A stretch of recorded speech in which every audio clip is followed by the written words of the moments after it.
শিয়ারা যাদেরকে ইমাম হিসেবে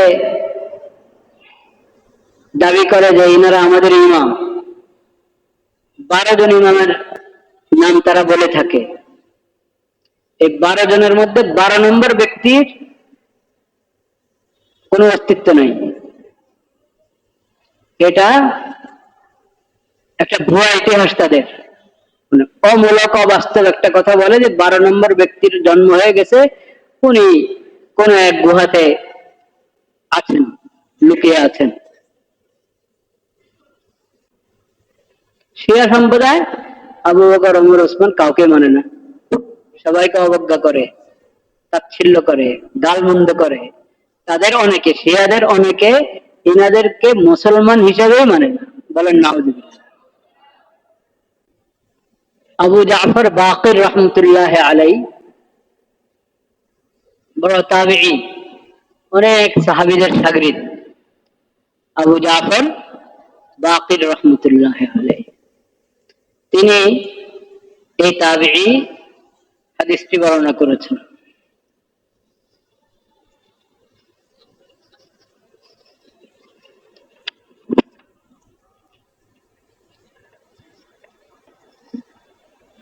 আবু জাফর বাকির রহমতুল্লাহ আলাই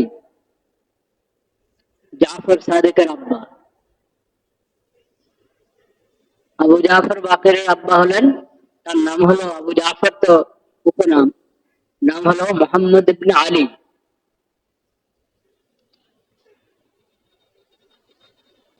আলী রাদিয়াল্লাহু তাআলা আনহুর ছেলে হুসাইন রাদিয়াল্লাহু তাআলা আনহু, হুসাইন রাদিয়াল্লাহু তাআলা আনহুর ছেলে আলী জাইনুল আবেদিন, তার ছেলে মোহাম্মদ আবু জাফর, আবু জাফরের ছেলে জাফর সাদিক। এনারা সবাই আহলুস সুন্নাহ ওয়াল জামাতের ইমাম। আহলুস সুন্নাহ ওয়াল জামাআহ এর ইমাম যাদের নাম নিলাম।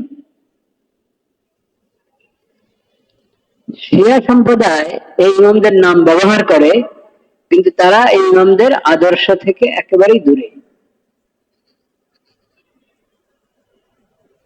শিয়া সম্প্রদায় এই ইমামদের নাম ব্যবহার করে অন্যায় ভাবে নাম ব্যবহার করে।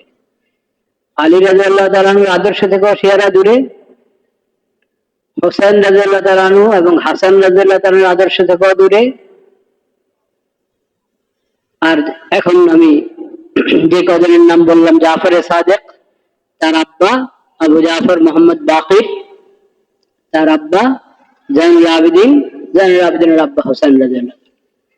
এই ইমামদের, হাসান হুসাইন তো সাহাবী, আলী রাদিয়াল্লাহু তাআলা আনহু বিশিষ্ট সাহাবী,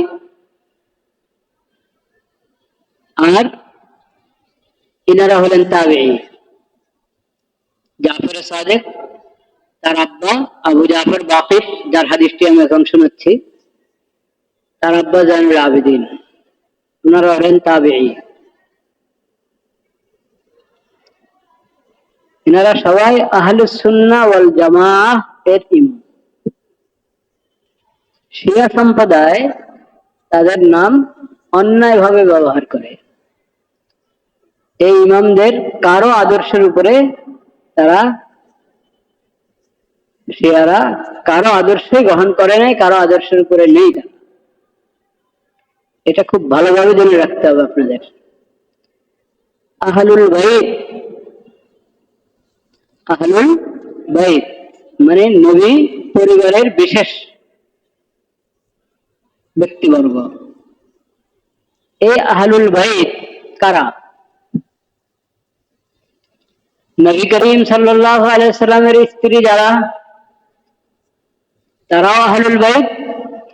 নবীজির সন্তান তো অবশ্যই আহলুল বাইত।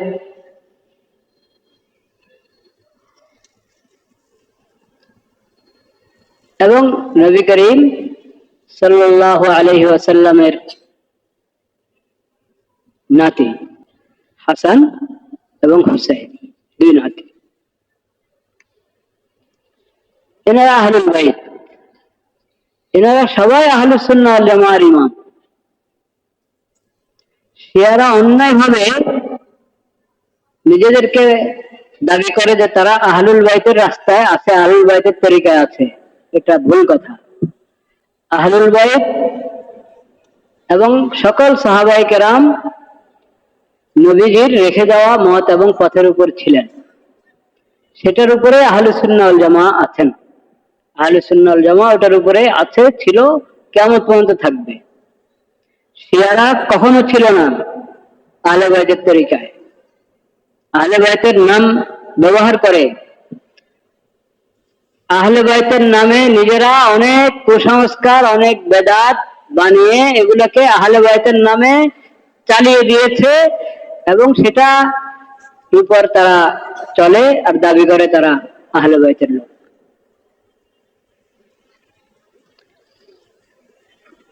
আহলে বাইতের উপরে সবচেয়ে বেশি জুলুম করেছে শিয়ারা।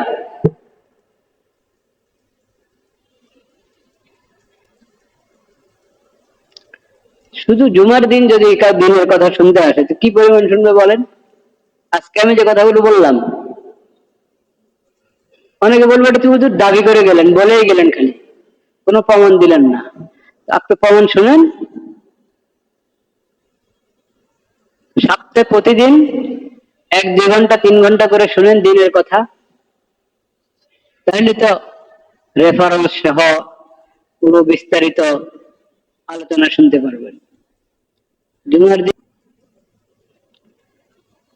যাই হোক, আমি বলছিলাম আবু জাফর বাকেরের নামে এসেছে, এই জন্য কথাটা এসেছে। শিয়াদের কাছে জাফর সাদিকের খুব নাম শুনবেন, আবু জাফরের বাকেরের নামও শুনবেন, হাসান হোসেনের নাম তো শুনিয়ে যায়। রাদিয়াল্লাহু তাআলা আনহুমা, হাসান রাদিয়াল্লাহু তাআলা আনহু, হুসাইন রাদিয়াল্লাহু তাআলা, আলী রাদিয়াল্লাহু তাআলা। আহলুল বাইত, আহলুল বাইতের নাম শুনবেন, আহলুল বাইতের আদর্শ তাদের কাছে পাবেন না। দেখি কোন জুমা আল্লাহ রাব্বুল আলামিন তৌফিক দিলে বিস্তারিত আলোচনা করতে পারি। শিয়ারা যাদেরকে ইমাম হিসেবে দাবি করে যে ইনারা আমাদের ইমাম, 12 জন ইমামের নাম তারা বলে থাকে। এই 12 জনের মধ্যে 12 নম্বর ব্যক্তির কোনো অস্তিত্ব নেই। এটা একটা ভুয়া ইতিহাস তাদের, মানে অমূলক অবাস্তব একটা কথা বলে যে 12 নম্বর ব্যক্তির জন্ম হয়ে গেছে, উনি কোন এক গুহাতে আছেন, লুকিয়ে আছেন। বাকি যে 11 জন বাস্তব ব্যক্তি আলী রাদিয়াল্লাহু তাআলা থেকে নিয়ে, যাদের আমি জাফর সাদিকের ছেলে, এই 11 জন এনারা সবাই হলেন আহলে সুন্নাহ ওয়াল জামাআর। শিয়ারা শুধু এনাদের নাম ব্যবহার করে, তাদের আদর্শ নাই। কোথায় জাফর সাদিক, কোথায় আবু জাফর বাকেরের আদর্শ, আর কোথায় শিয়া সম্প্রদায় আকীদা, চিন্তা চেতনা, আমল, কোনো কিছুর মধ্যে কোনো মিল নাই। আবু বকর রাদিয়াল্লাহু তাআলা আনহু এবং ওমর রাদিয়াল্লাহু তাআলা আনহু, সকল সাহাবায়ে কেরামের মধ্যে, সকল সাহাবীদের মধ্যে যে 2 সাহাবী সবচেয়ে শ্রেষ্ঠ। 1 নম্বর আবু বকর, প্রথম খলিফা, নবী করিম সাল্লাল্লাহু আলাইহি সাল্লামের প্রথম প্রতিনিধি আবু বকর সিদ্দিক, তারপরে ওমর রাদিয়াল্লাহু তাআলা, তারপরে ওসমান রাদিয়াল্লাহু তাআলা, তারপরে আলী রাদিয়াল্লাহু তাআলা, চতুর্থ ব্যক্তি। আলী রাদিয়াল্লাহু তাআলা নবীজির মেয়ে ফাতেমা রাদিয়াল্লাহু তাআলা আনহার জামাই। আলী রাদিয়াল্লাহু তাআলা আনহু হযরত আবু বকরের সম্মান করতেন, ওমর রাদিয়াল্লাহু তাআলা সম্মান করতেন, ওসমান রাদিয়াল্লাহু তাআলা সম্মান করতেন। ইসলামী খেলাফত পরিচালনার ক্ষেত্রে আলী রাদিয়াল্লাহু তাআলা সবসময় আবু বকর রাদিয়াল্লাহু তাআলার সঙ্গ দিয়েছেন, ওমর রাদিয়াল্লাহু তাআলার সঙ্গ দিয়েছেন, ওসমান রাদিয়াল্লাহু তাআলার সঙ্গ দিয়েছেন। শিয়া সম্প্রদায় আবু বকর, ওমর, ওসমান কাউকে মানে না, সবাইকে অবজ্ঞা করে, তাচ্ছিল্য করে, গালমন্দ করে। তাদের অনেকে, শিয়াদের অনেকে এনাদেরকে মুসলমান হিসেবেই মানে না, বলেন নাউজুবিল্লাহ। তো তুমি আলী রাদিয়াল্লাহু তাআলা আনহুকে কি মানলা? হযরত হাসান হোসেন কিভাবে গ্রহণ করেছিলেন এই তিন সাহাবীকে, এই তিন খলিফা আবু বকর, ওমর, ওসমানকে? আবু জাফর বাকের কিভাবে গ্রহণ করেছিলেন? জাফরে সাদেক কিভাবে গ্রহণ করেছিলেন? তোমরা কোন রাস্তায় আছো? কিন্তু দেখবেন আপনার, আপনি ডাক্তার, আপনার কি বলে ডাক্তারের সাথে সহযোগী যারা থাকে, সে দেখবেন হয়তো শিয়া মতবাদ গ্রহণ করে বসে আছে, আপনাকে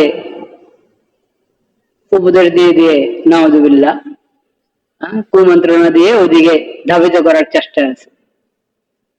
বড় অফিসের মধ্যে দেখবেন বসের অধীনে এরকম কিছু লোক থাকবে, বসকে আস্তে আস্তে ঘুরায়,